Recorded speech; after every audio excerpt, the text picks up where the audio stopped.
ഇന്ന് തന്നെ ഡൗൺലോഡ് ചെയ്യൂ. കാണൂ നിങ്ങളുടെ ഫേവറേറ്റ് ഷോസ്. അനിയൻ സാറിന്റെ വീട്ടില് ഒരു ജോലിക്കാരി ഉണ്ടായിരുന്നു. ശാന്തി എന്നായിരുന്നു അവരുടെ പേര്. അനിയൻ സാറും ആ പെണ്ണും തമ്മിൽ എന്തൊക്കെയോ ബന്ധങ്ങളുണ്ടെന്ന് ആരൊക്കെയോ അനിയൻ സാറിന്റെ ഭാര്യയോട് പറഞ്ഞു കൊടുത്തു. ഒരു പ്രത്യേക കാര്യം പറയാം. വഴിപാടുകൾ നടത്തി പരിഹാരം പൂർണ്ണമാകാതെ ഇവരൊന്നിച്ച് ഒരിക്കലും ഒരു ദാമ്പത്യ ജീവിതം ഉണ്ടാകാൻ പാടില്ല. അതുകൊണ്ട് അങ്ങനൊരു ജീവിതത്തിന് വേണ്ടി അവര് കാത്തിരിക്കേണ്ടി വരും. അത് എത്ര നാളാ പറയാനാകില്ല. നാഗങ്ങളുടെ പ്രസാദം എപ്പോഴാണോ അതുവരെ. കാര്യങ്ങൾ വിശദമായി ഞാൻ എഴുതി തന്നേക്കാം. എന്നാ പിന്നെ ശരി തിരുമേനി. സിത്താരയും മോളും കൂടി പുറത്തേക്ക് ഇരുന്നോളൂ. ഞാൻ ചാർത്ത് വാങ്ങിയിട്ട് വരാം. ശരി എന്നാ.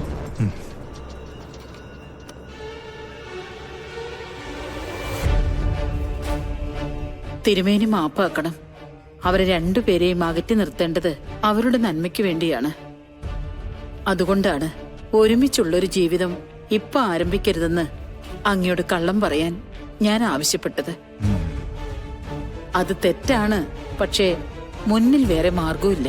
സരസ്വതമ്മ നല്ല ഉദ്ദേശത്തോടെ അല്ലാതെ ഒരു കാര്യം പറയില്ല എന്ന് എനിക്കറിയാം. പക്ഷേ ഇക്കാര്യത്തിൽ ഞാൻ കളവ് പറഞ്ഞിട്ടില്ല. അതാണ് സത്യം.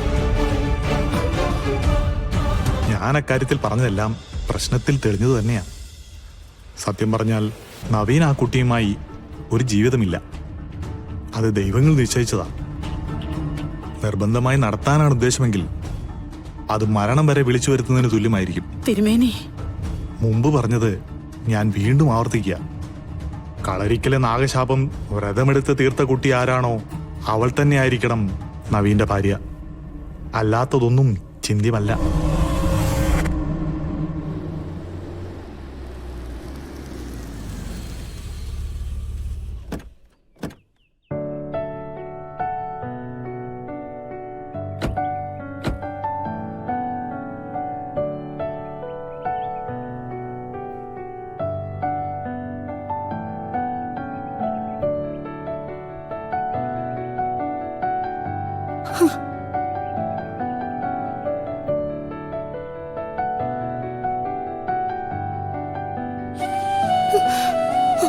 ശ്രീനി,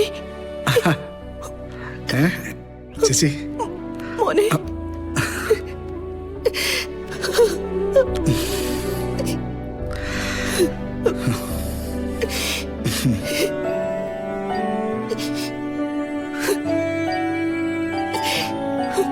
മോനെ, എനിക്ക് ക്ഷീണമൊന്നുമില്ല. ജയിലിലിപ്പോ നല്ല ശാപ്പാടാ. എത്ര കൊല്ലായി പലപ്പോഴും വിചാരിക്കും ഒന്ന് വരണം കാണണമെന്ന്. പക്ഷെ നീ അഴിക്കുള്ളിൽ നിൽക്കുന്നത് കാണാൻ ഈ ചേച്ചിയെ കൊണ്ട് പറ്റില്ലായിരുന്നടാ. വരാതിരുന്നത് നന്നായി. അങ്ങനൊരു അവസ്ഥയിലെ ചേച്ചി വന്ന് മുമ്പിൽ നിന്നാ എന്റെ മനസ്സ് കൈവിട്ടു പോയനെ. വർഷത്തിൽ ഏതാണ്ട് മിക്ക ദിവസവും ഉപവാസവും പ്രാർത്ഥനയും പൂജയൊക്കെ തന്നെയായിരുന്നു ചേച്ചി. എനിക്ക് പിന്നെ എന്താടാ ചെയ്യാൻ പറ്റും? നീ അല്ലാതെ എനിക്ക് വേറെ ആരാ ഉള്ളത്? അതെ, കരയാനൊക്കെ ഇനിയും നമുക്ക് സമയമുണ്ട്. പക്ഷെ ഇന്നത്തോടെ കരഞ്ഞു തീർത്തോണം. നാളെ രാവിലെ മുതൽ ഈ ചേച്ചിയുടെ അനിയൻ കുഞ്ഞ് പുതിയൊരു ജീവിതം തുടങ്ങാൻ പോവാ. നഷ്ടപ്പെട്ടതൊക്കെ തിരിച്ചു പിടിക്കണം എനിക്ക്. കൂടെ മനസ്സിന്റെ സമാധാനവും. ചേച്ചി വാ.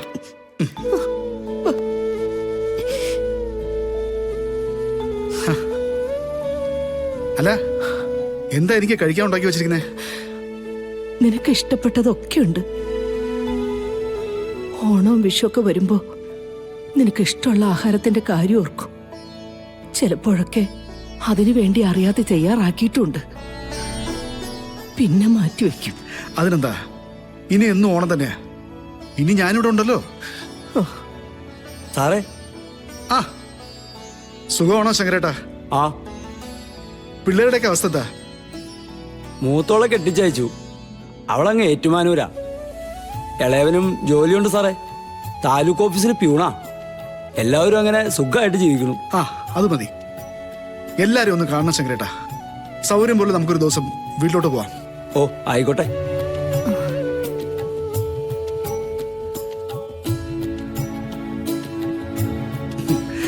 ചേച്ചിക്ക് എന്നും ജോലി തന്നെയായിരുന്നു അല്ലേ? വൃത്തിയുടെ ആളല്ലേ നീ, നോക്കാതെ പറ്റുമോ? അങ്ങോട്ട് കൊടുത്തോളൂ.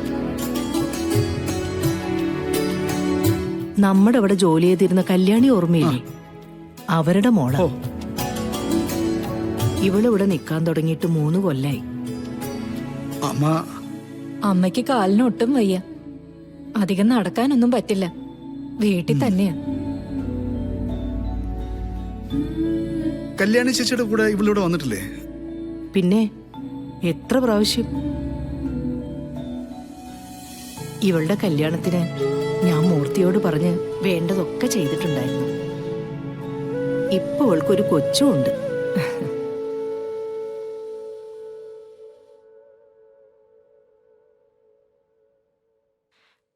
നന്നായിട്ടുണ്ട്. അമ്മയോട് അന്വേഷണം പറയണം കേട്ടോ.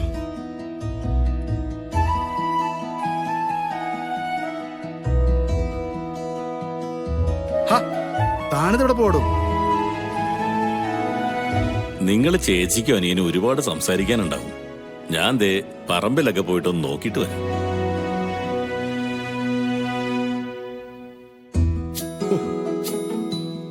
ആദ്യം ഒന്ന് കുളിക്കണം. എവിടെയാ? പുഴയിൽ പോകുന്നുണ്ടോ? അത് വൈകുന്നേരം. ഇപ്പോ ചെറിയൊരു കുളി കുളിച്ചിട്ട് വല്ലതും കഴിക്കാം. ചേച്ചിയുടെ കൈപുണ്യം കൈവിട്ടു പോയോന്ന് അറിയണമല്ലോ. അതൊന്നും എനിക്ക് അറിഞ്ഞൂടാ. നീ കഴിച്ചു നോക്കിയിട്ട് പറ.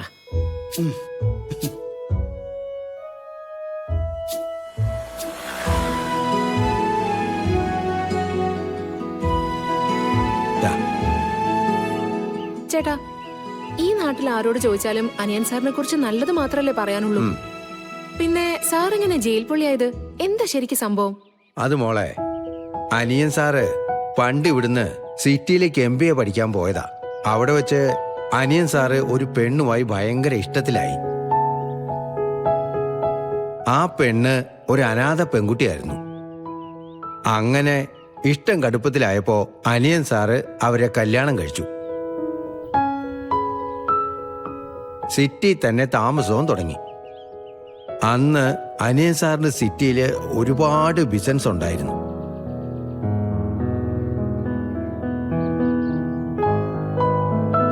ആ മോളി, ഞാനിപ്പോ വരാവേ.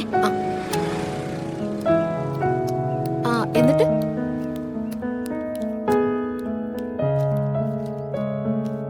ഒരു കുടുംബം നല്ല രീതിയിൽ ജീവിച്ചു തുടങ്ങുമ്പോ കണ്ണുകടിക്കാരായ ആൾക്കാർ കുറെ ഉണ്ടാവുമല്ലോ. അതുപോലെ ചില ആളുകള് അനിയൻ സാറിന്റെ ജീവിതത്തിലും കയറി അങ്ങ് ഇടപെട്ടു. അനിയൻ സാറിന്റെ വീട്ടില് ഒരു ജോലിക്കാരി ഉണ്ടായിരുന്നു. ശാന്തി എന്നായിരുന്നു അവരുടെ പേര്. അനിയൻ സാറും ആ പെണ്ണും തമ്മിൽ എന്തൊക്കെയോ ബന്ധങ്ങളുണ്ടെന്ന് ആരൊക്കെയോ അനിയൻ സാറിന്റെ ഭാര്യയോട് പറഞ്ഞു കൊടുത്തു.